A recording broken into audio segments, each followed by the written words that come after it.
महाराज को प्रणाम। हमारे पंडित वर्य वर रुचि की पत्नी उपकोषा आपको मिलकर उनके कष्ट आपके सामने प्रतीत करना चाहती है महाराज। उन्हें बुलाइए। जैसी आज्ञा।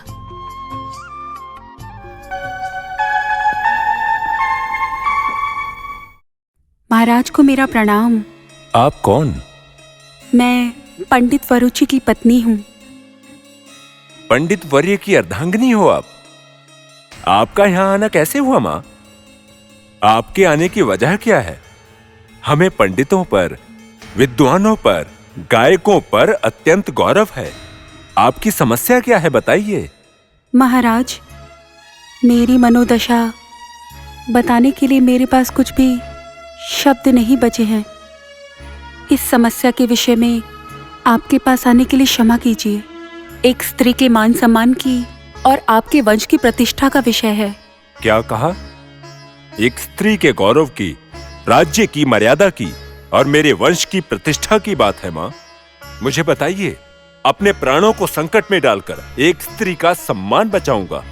वो बिना संदेह के बताइए माँ। मेरे राज्य की मर्यादा की और मेरे वंश की प्रतिष्ठा की बात है माँ। इस विषय में मुझे कुछ ना कुछ अवश्य करना होगा।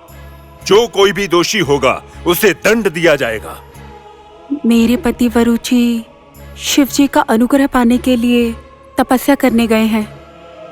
यही अवसर पाकर हिरण्यगुप्त, कुमार मंत्री, राजा पुरोहित और सेनापति मुझे अपने वश में लेने का प्रयास कर रहे हैं। क्या कहा? क्या ये वचन सत्य है माँ? महाराज से उपहास कौन करता है? अच्छा, यदि आप मेरा वचन माने तो मैं वेश बदलकर आपके गृह में आऊंगा। आप उन चारों को अपने गृह में निमंत्रित कीजिए। उन चारों का कर्तव्य मैं स्वयं देखूंगा। आप निश्चिंत होकर जाइए। प्रणाम महाराज। प्रणाम महाराज।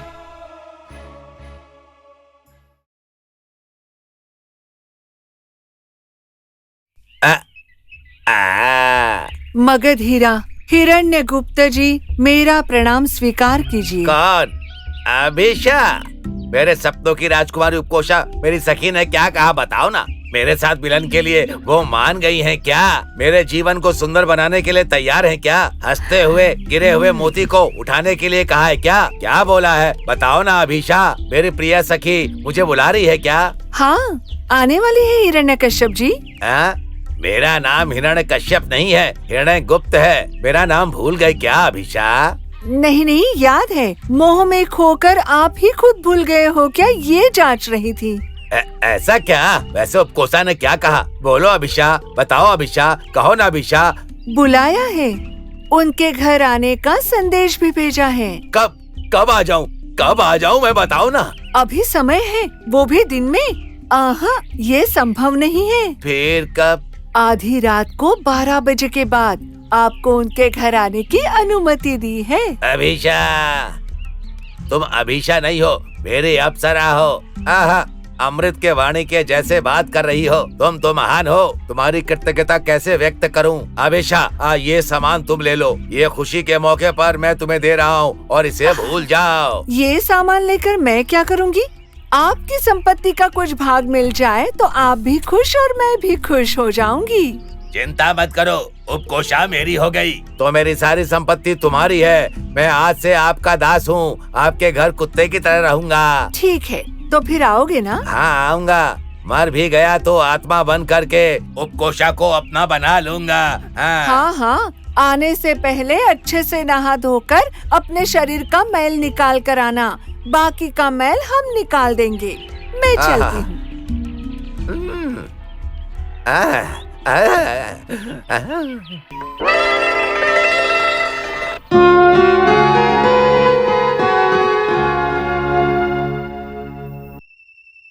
अमीषा, आ गई तुम?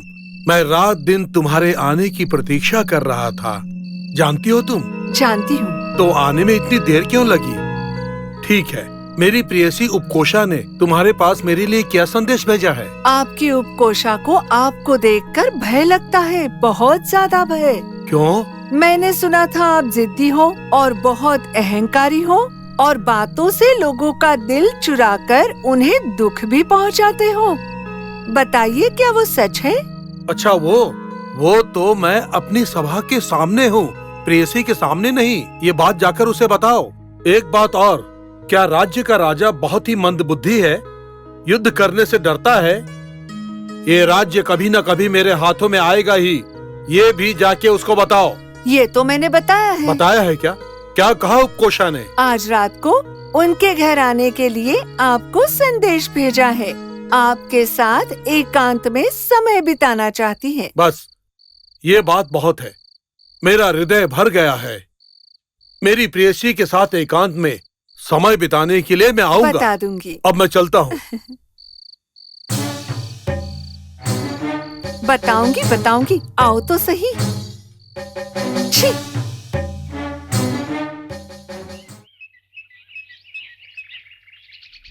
कुमार मंत्री प्रणाम। कौन है? कौन है? कुमार मंत्री मनमथा कुमार। कौन है? कौन है? मेरे साथ मजाक करना बंद करके मेरे सामने आओ, वरना मरण शिक्षा दूंगा। हाँ, अभी आती हूँ। मैं तो आपके लिए मेरी माता उपकोषा की तरफ से संदेश लेकर आई हूँ। अभिषा, तुम मेरे आमंत्रित के बिना ही तुम मेरे पास आ गई हो, अर्थात मेरे लिए अच्छी ही सूचना होगी। ये सत्य है? हाँ। मैं कितना भाग्यशाली हूँ। क्यों? कौन से विषय में? तुम्हें ज्ञात है मेरे भाग्य में उपकोषा को पाना लिखा है ना, इसीलिए। आहा, ऐसा क्या? बताओ, क्या कहा मेरी रानी ने? मुझसे प्रेम करेगी, मुझसे विवाह करेगी क्या? क्या कहा है? ऐसा कुछ नहीं कहा। हाँ। चिंता मत कीजिए, आपको उनके घर रात को अतिथि बनकर आने को कहा है। सच में?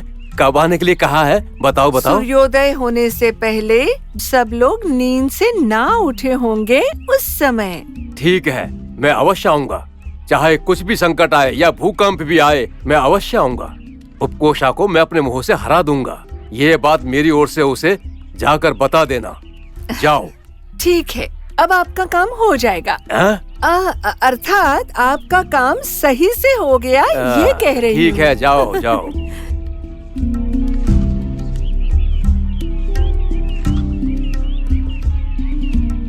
महाज्ञानी राजपुरोहित को मेरा प्रणाम। ठीक है। तुम्हारे आने की वजह अद्भुत सौंदर्य रानी, चाल में ढाल में सौंदर्य को छुपा कर रखने वाली, इस भूलोक में हमारे सामने अवतार लेने वाली रंभा, उर्वशी, मेनका, थिलोत्थामा से भी उच्च उपकोषा का संदेश लेकर आई हो। मुझे तो लगा था आप सिर्फ चेहरे को और हाथ की रेखा को देखकर भूतकाल, वर्तमान काल और भविष्य काल ही बता सकते हो, पर मुझे अभी ये पता चला कि सारी कला में से श्रृंगार कला में अत्यंत ज्ञानी होने वाले महाकवि हैं। अपनी रानी की तरह तुम भी पुरुषों को मीठे मीठे बोलों से अपने वश में कर लेने वाली एक मधुर कन्या हो। ठीक है, तो फिर आपको मेरे माजी का संदेश समझ में आ गया है ना? उसका स्वीकार करके आप जरूर आएंगे ना? आऊंगा, अवश्य ही आऊंगा। आपकी माता श्री ने मुझे किस समय के लिए निमंत्रण भेजा है? आज रात को अंधेरा होने के बाद, रोशनी होने से पहले, गहरा कोहरा होने के बाद, चोर की तरह, भूत की तरह छुप कर आने को कहा है उपकोषा जी ने। आओगे ना? अवश्य आऊंगा। मुझे चाहे महाराज जो भी कार्य सौंपे वो छोड़कर तुम्हारी माता श्री के पास अवश्य आऊंगा। उपकोषा को बता दो, जाओ। आ जाना।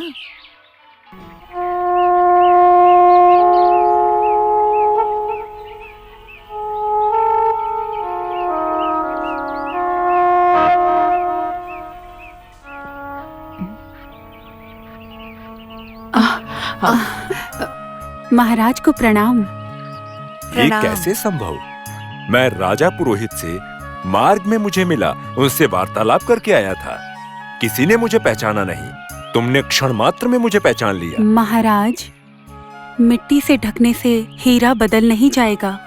मिट्टी में रहने से ही हीरा मिट्टी नहीं बन जाता। निश्चित रूप से आपका तेजस, आपके चेहरे में दिखने वाली स्वच्छता हमें ये प्रमाण देता है कि आप ही महाराज हैं। इस विषय में मेरे शब्दों से अगर आपको कष्ट हुआ तो मुझे क्षमा कीजिए। नहीं माँ, कोई भी व्यक्ति धन संपत्ति से महान व्यक्ति कभी नहीं कहलाता है।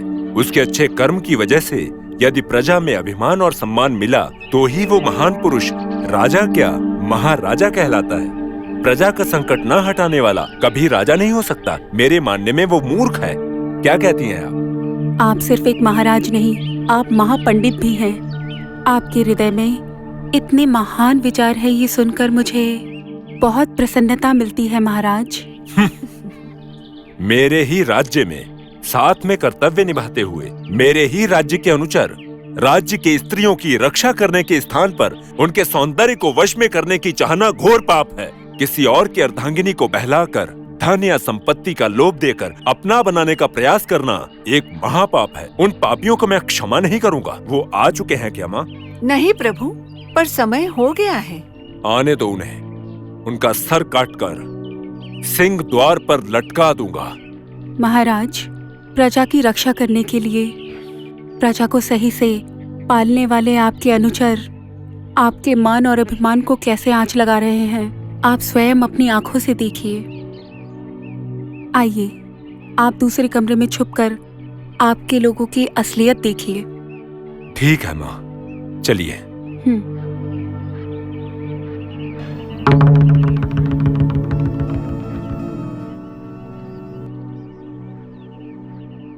माँ जी, अभिषा, उनके आने का समय हो गया है। एक केक को अंदर भेजती रहो। ठीक है। ओह, कुमार मंत्री जी, आइए आइए, आपका स्वागत अंदर है। आइए। मैं बहुत भाग्यशाली हूँ, मुझे तुम्हारा प्रेम मिला है। इतनी शीघ्रता मत करो। आपको इस समय आने के लिए नहीं कहा है अभिषा। पता है, तुम्हारी सुंदरता के बारे में सोचकर मुझसे रहा नहीं गया, इसलिए मैं शीघ्र आ गया हूँ। रुको रुको, थोड़ा धैर्य रखो। ये क्या? राजपुरोहित भी हमारे घर की तरफ आ रहे हैं माँ?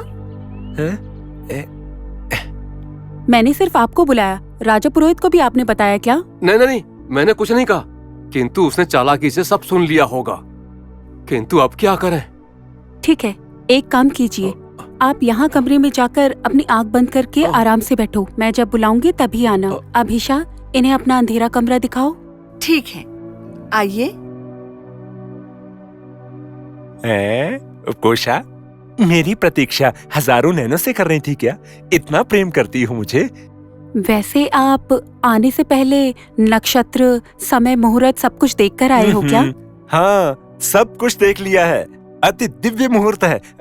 मेरी तरफ से तुम्हारे लिए उपहार है। जरा रुकिए तो, आपको तो हर चीज की शीघ्रता है। माँ जी, सेनाधिपति भी इसी तरफ आ रहे हैं।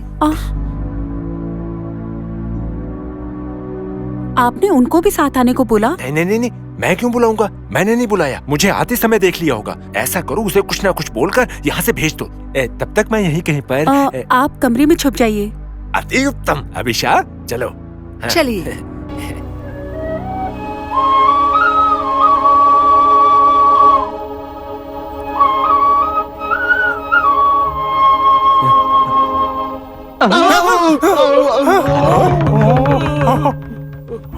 उपकोषा, मैं आ गया। ये क्या, आप भी आ गए हो क्या? आपको तो मैंने मध्य रात्रि में आने के लिए कहा था ना? पता है, मुझसे रहा नहीं गया, तो मैं शीघ्र आ गया। हाँ, कष्ट तो हो रहा है मुझे। मैं इस समय शिव की पूजा करती हूँ। माँ जी, हिरण्यगुप्त भी इसी तरफ आ रहे हैं। उपकोषा। हे भगवान, अब क्या करें? उसको मारकर उसके शव को कौवों को खिला दूंगा। नहीं, क्रोधित मत होना। ऐसे समय में क्रोध में रहना कदापि उचित नहीं है। अभिषा, सेनापति जी को अंदर कमरे में ले जाओ। अंदर कमरे में? परंतु क्यों? चोर की तरह छुपने के लिए। छुपना पड़ेगा? हाँ, जाइए। ठीक है, चलो। चलिए।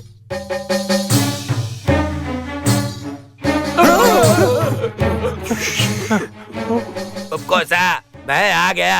आइए, नगरपालक महाशय का हमारे घर में हृदय से स्वागत है। आइए। सुनो उपकोषा, मुझे तुमसे बहुत प्रेम है। सुनो, अगर तुम मेरी बन जाओगी तो मेरी सारी संपत्ति तुम्हारी हो जाएगी। भरोसा करो, वचन देता हूँ। मैं अपने वचन से बदलने वाला नहीं हूँ। वो ठीक है, पर मैं आपसे एक सवाल करूंगी, आपको जवाब देना पड़ेगा। पूछो कोसा, तुम तो मेरी हो रही हो, तुमसे कुछ भी नहीं छिपा सकता। चलो पूछो। सुनिए, मेरे पति वररुचि ने घर के सामान की व्यवस्था के लिए आपके पास कुछ धनराशि देकर रखी थी क्या? अरे अरे, तुम्हारा पति वररुचि तो बहुत भोला है। जंगल में तपस्या करने से पहले जाते समय उसने मुझे कुछ धन दिया था, क्योंकि हर महीने अगर तुम्हें भेजता रहता तो तुम मेरी थोड़ी ना हो जाती। इसीलिए मैंने झूठ बोला कि मुझे नहीं दिया। झूठ बोलने के कारण ही तुमने मुझे यहाँ बुलाया, नहीं तो मैं यहाँ पर कैसे आ सकता था। इसीलिए देखो उपकोषा, तुम मेरी हो, सामान की चिंता बिल्कुल मत करो, मैं सब संभाल लूंगा। महाराज, आप इतना घोर पाप कर रहे हो तुम। तुम्हारे टुकड़े यदि कौओं को खिलाए जाए वो भी पाप नहीं होगा। महाराज, मुझे क्षमा कर दीजिए। तुम्हें क्षमा किया जाए। अभिषा, उन 3 धूर्तों को यहाँ लाओ।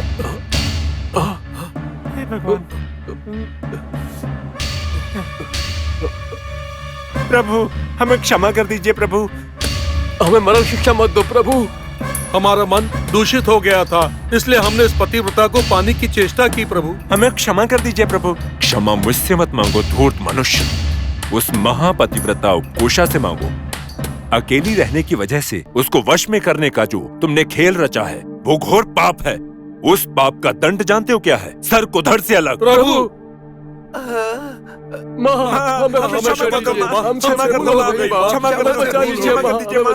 क्षमा कर दीजिए। महाराज, इन चारों को अपनी भूल का एहसास निश्चित रूप से हो गया है।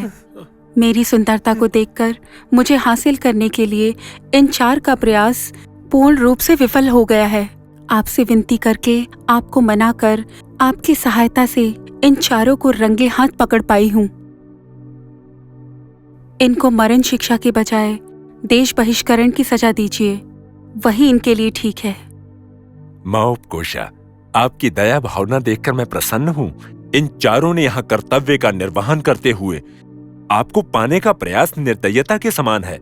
इस निर्दयता का जो दंड है सर कटना ही है, पर आपके कहने से मैं उनको राज्य से बहिष्कृत अवश्य करूंगा। वररुचि के आगमन तक आपके ग्रह की सुरक्षा का कर्तव्य मैं स्वयं संभालूंगा। माँ, चलो यहाँ से। चलते हैं महाराज, चलते हैं माँ।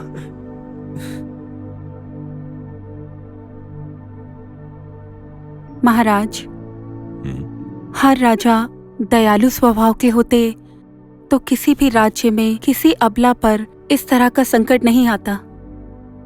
आपकी सहायता के लिए मैं हमेशा आपकी ऋणी रहूंगी। माँ, एक और बात है। वररुचि के आगमन के बाद उन्हें राज्य के प्रधानमंत्री के पद पर नियुक्त करने का निर्णय लिया है। उनके आगमन की प्रतीक्षा करता रहूंगा। अब मैं प्रस्थान करूं? प्रणाम महाराज। प्रणाम।